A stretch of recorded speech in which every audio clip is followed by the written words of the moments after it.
Et bonjour à tous, je m'appelle Daniel, je fais partie de la paroisse depuis bientôt 4 ans maintenant. Au sein de la paroisse, j'ai diverses petites missions, je m'occupe avec Christophe de la partie projection et puis avec Anne en tant qu'animateur et co-animateur alpha. Ma rencontre avec le Seigneur, ça s'est passé il y a fort longtemps dans ma Roumanie natale. Je suis d'origine roumaine, je suis à la base orthodoxe. Et puis chez les orthodoxes, la liaison avec le Seigneur, elle est quasi permanente et puis ça fait partie de la culture locale. Ceci étant dit, j'étais ce qu'on appelle un tiède. Je faisais appel au Seigneur uniquement quand j'avais besoin de lui en fonction des impératifs de moment. Jusqu'il y a quelques années, il y a 3 ou 4 ans de ça, quand je suis arrivé à un grand carrefour de ma vie, où, in fine, je me suis posé et j'ai commencé à me poser les vraies questions. À partir de là, je peux dire que la relation avec le Seigneur, elle est devenue beaucoup plus stable et beaucoup plus profonde. En résumé, comme beaucoup d'entre vous, j'étais un jeune cadre dynamique qui travaillait en tant que supérieur dans une entreprise de la distribution. La course, après l'argent, après le statut social, après les bénéfices matériaux, était beaucoup plus importante que toute autre chose, jusqu'au jour où je suis tombé malade, je suis en burn-out, et à partir de là, je me suis posé les vraies questions et les vraies valeurs.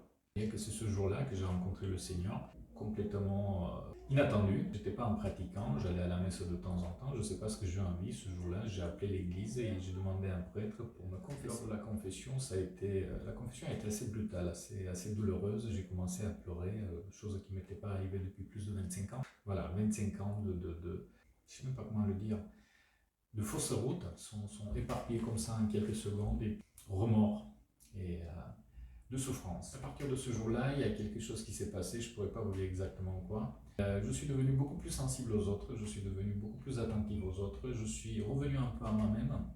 Et puis, toutes ces valeurs qui m'ont été inoculées pendant des années, l'argent, le capital, le statut social, je ne dis pas qu'ils ont disparu, mais n'occupaient plus du tout une place aussi importante qu'auparavant. Ce qui était plus important maintenant, c'était les gens autour de moi, l'envie de faire du bien, l'envie d'aider, l'envie de soutenir, l'empathie, c'était des valeurs qui étaient beaucoup plus importantes.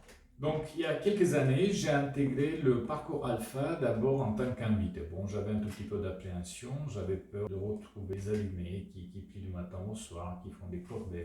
Au lieu de ça, j'ai eu la surprise de rencontrer des gens très intéressants de toutes catégories sociales, des ingénieurs, des professeurs, des retraités, des chômeurs. Et ça a été la première chose qui m'a surpris. Deuxièmement, les discussions qui n'avaient absolument rien de bigote, gênant, non, bien au contraire, c'était très ouvert, c'était dans un cadre très sympa, autour d'un repas, autour d'un verre de vin, et puis les discussions, et puis le thème qui était abordé à travers un film très passionnant et très bien fait. Ça donnait envie à discuter, à parler, à communiquer, et à m'ouvrir petit à petit à Jésus, au Seigneur et à la vie de l'Église. Je pense que ça a été le premier grand point de questionnement, de rupture, on va dire, dans ma vie, avec la vie d'avant. Petit à petit, j'ai intégré le parcours alpha, avoir été invité en tant qu'animateur et servant. Et ça a été une superbe expérience puisque j'ai appris ce que c'est une bonne leçon d'humilité.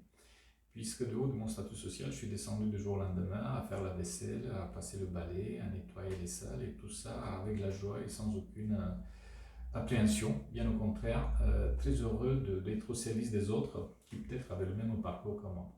Et puis là, j'essaie toujours de mieux m'intégrer, de me rendre utile, autant en tant que servant pour la messe ou pour les autres d'une manière générale. Et puis je pense qu'il y a eu aussi un gros changement dans ma vie professionnelle, puisque bon, je suis toujours le jeune cadre dynamique.